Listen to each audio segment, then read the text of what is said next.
बात करेंगे दिल्ली के मुख्यमंत्री अरविंद केजरीवाल की। एक तरफ दिल्ली की जनता केजरीवाल सरकार के बजट का इंतजार कर रही है, तो वहीं दूसरी तरफ देखिए सीएम केजरीवाल ने कल सदन में विश्वास मत पेश किया। प्रचंड बहुमत की सरकार के बावजूद अरविंद केजरीवाल क्यों सदन में बहुमत साबित करने की कोशिश कर रहे हैं? ये पूरा मामला क्या है? क्या पूरे मामले का ईडी के समन से कोई लेना देना है? अध्यक्ष महोदय, मैं आपकी अनुमति से निम्नलिखित प्रस्ताव प्रस्तुत करता हूं। कल कुछ इस अंदाज में दिल्ली के सीएम अरविंद केजरीवाल ने विधानसभा में विश्वास मत प्रस्ताव पेश किया। केजरीवाल सरकार के दूसरे कार्यकाल में ये तीसरा मौका है जब सत्ता पक्ष सदन में विश्वास प्रस्ताव लाया है और आज इस विश्वास प्रस्ताव पर चर्चा होगी।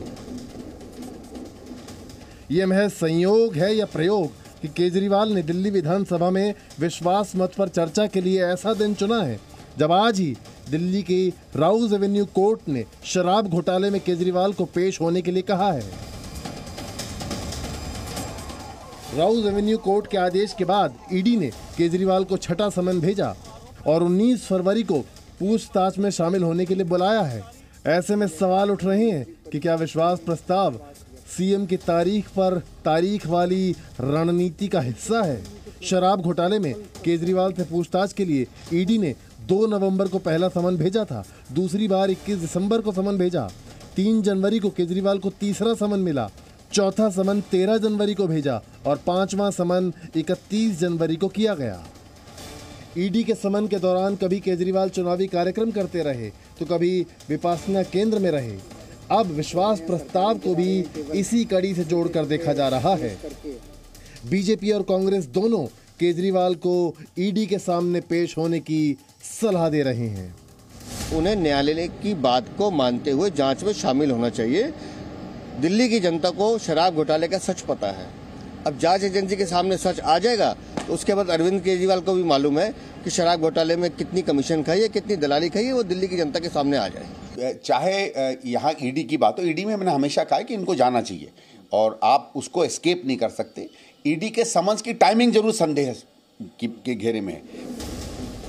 हालांकि विश्वास प्रस्ताव पेश करने के दौरान अरविंद केजरीवाल ने शराब घोटाले को बीजेपी का षड्यंत्र बताया और दिल्ली में ऑपरेशन लोटस का आरोप दोहराया।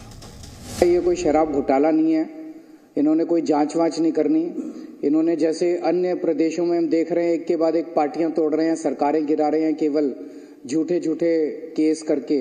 इनका मकसद यहाँ पे दिल्ली के अंदर शराब घोटाले की आड़ में गिरफ्तार करके आम आदमी पार्टी के सभी नेताओं को इन्होंने गिरफ्तार कर रखा है, गिरफ्तार करके। और इनका मकसद दिल्ली के अंदर सरकार गिराना है, क्योंकि इन्हें पता है कि दिल्ली में चुनाव तो जीत नहीं सकते, पूरी जिंदगी में भी नहीं जीत सकते दिल्ली में चुनाव।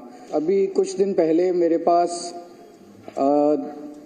2 एमएलए आए अलग अलग। उन्होंने कहा कि ये बीजेपी वाले आए थे हमारे पास और उन्होंने हमें कहा कि देखो भाई, अब थोड़े दिन बाद तुम्हारे मुख्यमंत्री को हम गिरफ्तार कर लेंगे।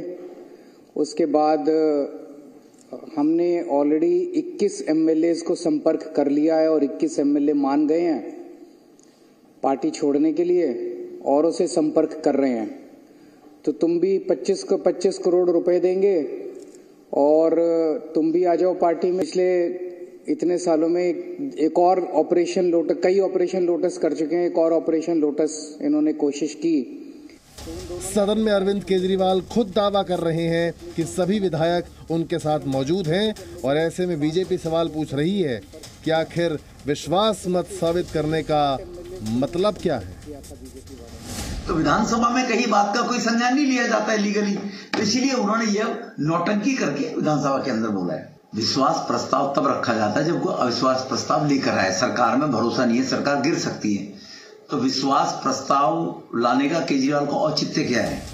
सियासी वार पलटवार के इतर देखना दिलचस्प होगा कि क्या अरविंद केजरीवाल आज राउज एवेन्यू कोर्ट में पेश होंगे और अगर नहीं तो क्या विश्वास मत पर चर्चा उनके छठे समन में शामिल न होने का आधार बनेगी या फिर ईडी अब कोई और रास्ता अपनाएगी। ब्यूरो रिपोर्ट, जी मीडिया।